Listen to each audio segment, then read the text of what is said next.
Bonjour à tous. Donc, c'est important qu'on parle de vibrations, de bien distinguer les vibrations main-bras, qui sont les vibrations segmentaires aussi, et les vibrations corps entier, parce que dans les deux cas, les effets sur la santé ne sont pas les mêmes. Donc, c'est quoi une vibration?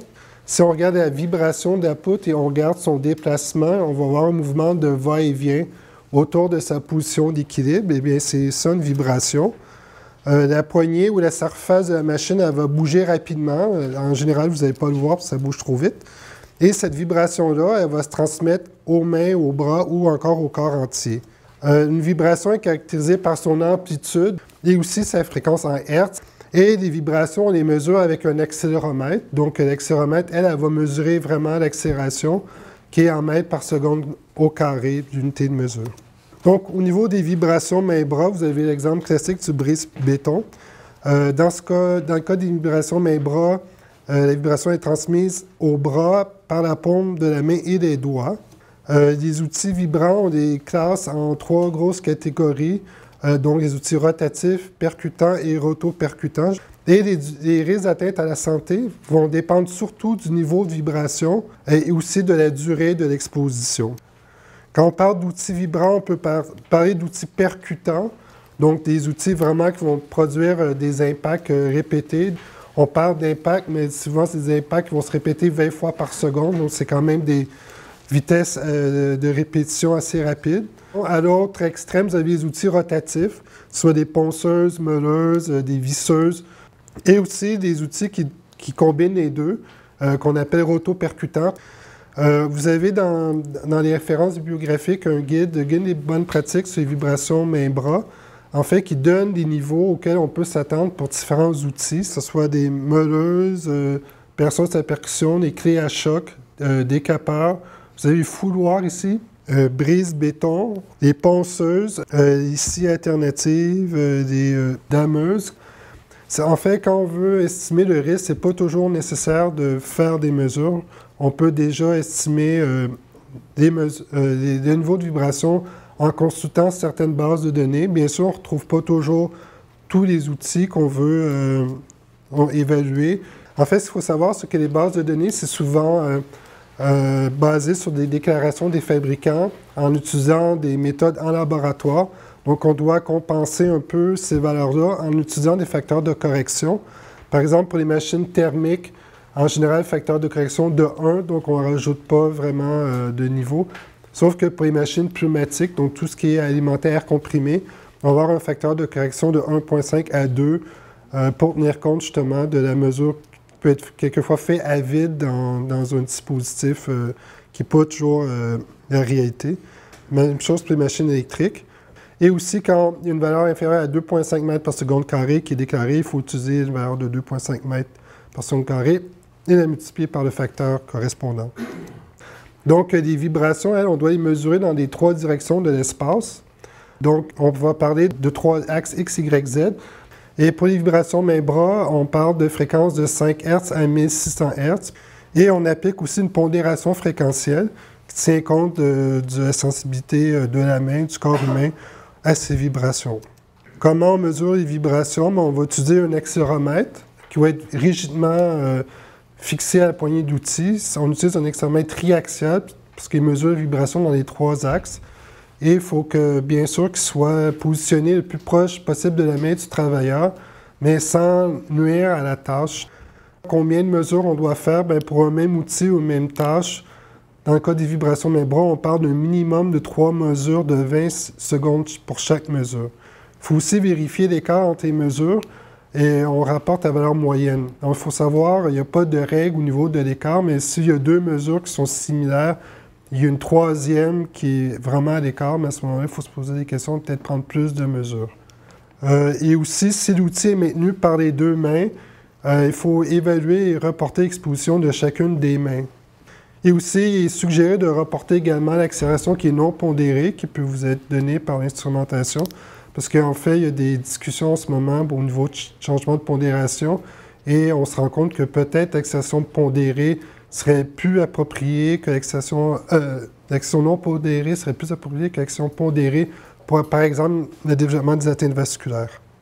Il faut faire attention pour les percutants, il peut y avoir un phénomène de DC shift, ou en français le décalage du zéro, qui peut se produire dans l'axe de percussion. En fait, le DC shift, c'est quelque chose qui est causé par la résonance de l'accéléromètre lors de chocs importants. Par exemple, sur métal, où il n'y a pas tellement d'amortissement. Et aussi, ça va causer, dans le cas du DC shift, une surestimation qui peut être importante. On peut parler 2 fois la valeur, même ça peut être 10 fois la valeur normale. Et on peut, par exemple, quand on doute qu'il y a quelque chose, on peut aller voir au niveau du spectre, c'est quelque chose qu'on peut accéder et pour voir s'il y a quelque chose d'anormal qui s'est produit. Comment on fait mesurer les vibrations? En général, on va utiliser un dosimètre de vibration qui est vraiment un accéléromètre qui va être relié à un appareil. Et cet appareil-là va vous donner directement le niveau de vibration pondéré.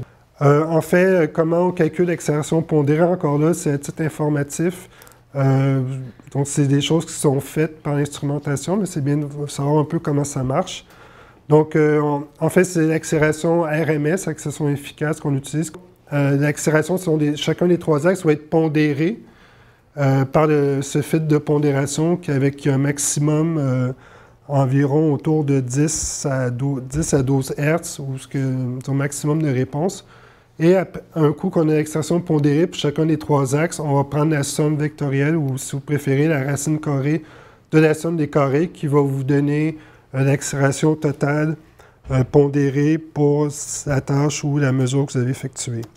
Comment on fait pour évaluer l'exposition, par exemple, d'une personne sur 8 heures à partir de l'accélération qui est mesurée sur l'outil?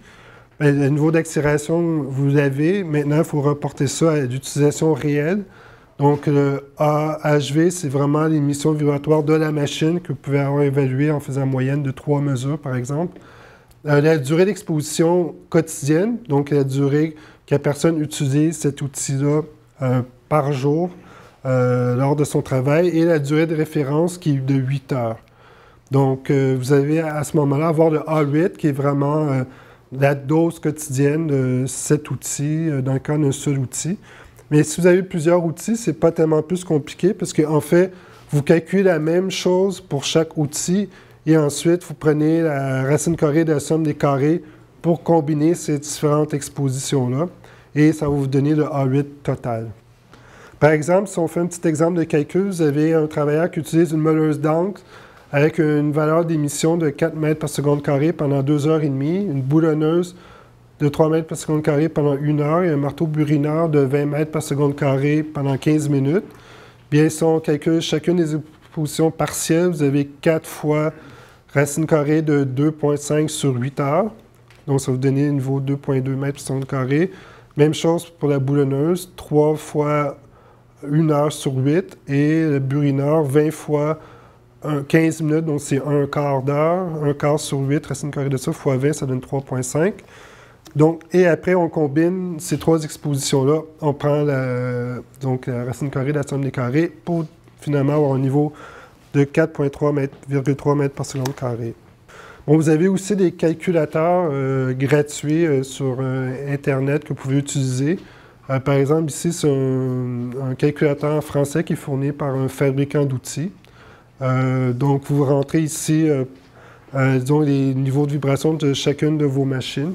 Vous rentrez aussi l'exposition en heures, ou vous pouvez mettre même des minutes, chacune des machines, et ça va vous calculer directement le niveau total. En fait, la question maintenant, c'est quel est le niveau à ne pas dépasser? C'est beau avoir des valeurs, mais il faut être capable de les interpréter.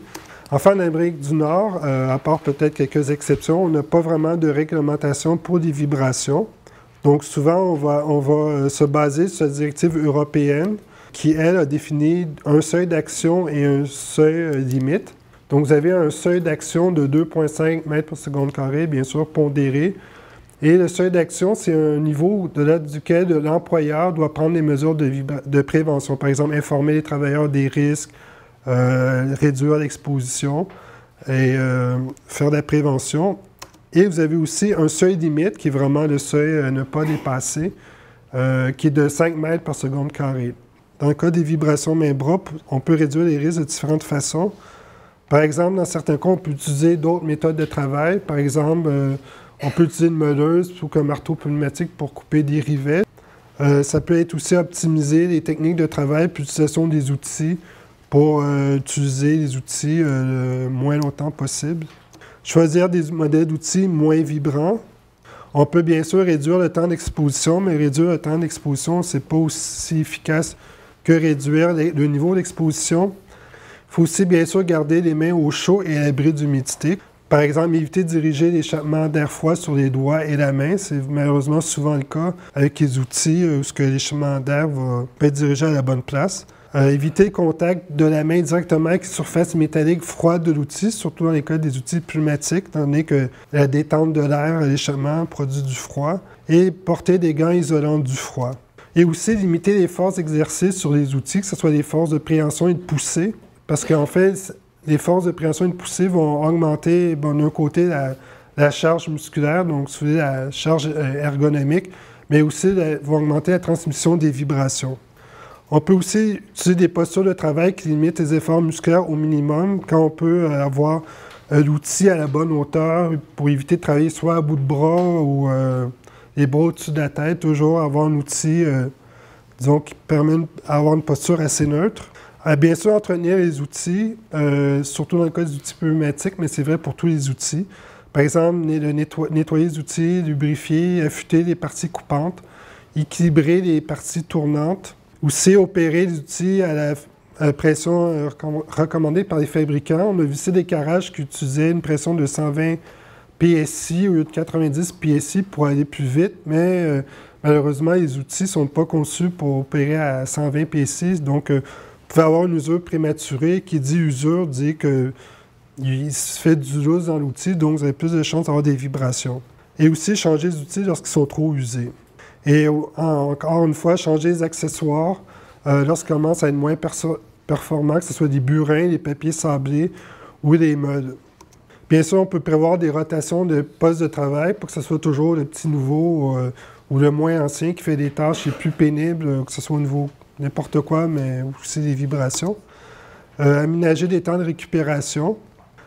Aussi, on peut ajouter des équilibrateurs pour compenser le poids des machines, pour pas que la personne ait à supporter le poids de l'outil, en plus des forces qu'elle doit appliquer sur l'outil. Et porter des gants anti-vibration, si les gens veulent en porter, qui sont homologués par la norme ISO 10819. Mais il faut faire attention, parce que les gants anti-vibration, c'est pas efficace contre tous les outils, même que ça peut amplifier le problème avec tout ce qui est outils à percussion. En fait, les gants anti-vibration sont plus faits pour atténuer les hautes fréquences. Ils ne fournissent pas d'atténuation vraiment en bas de 200 Hz. Et malheureusement, la plupart des outils ont des vibrations en bas de 200 Hz. Sauf qu'il y a quand même des gens qui trouvent des avantages à des gants anti-vibration. Bien sûr, quand on parle de gants anti-vibration, ça peut être s'appeler gants anti-vibration sans soit un. Ce n'est pas réglementé. Donc, il y a façon de savoir que c'est vraiment un gant qui a été testé selon les normes en vigueur. C'est que ça soit marqué, que ça soit testé selon ISO 10819. C'est encore à l'étude, les gants anti-vibration, et c'est pas une panacée, mais dans certains cas, ça peut aider.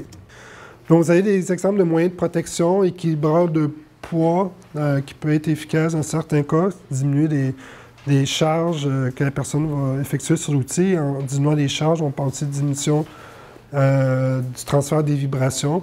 Des exemples de poignées anti-vibratiles, ici, c'est une personne sur la percussion avec élastomère, ou que ce soit avec un système de pivot, c'est une poignée anti-vibratile plus basée sur un ressort. Vous avez un exemple de meuleuse auto-équilibrante, qui a un dispositif à l'intérieur de la meuleuse avec des petites billes qui vont, sous rotation, vont venir automatiquement se positionner pour équilibrer un ballot qui serait formé dans la machine. Et les gants anti-vibration qui peuvent en plus protéger du froid, mais qui a quand même plusieurs problèmes associés à l'utilisation des gants anti-vibration.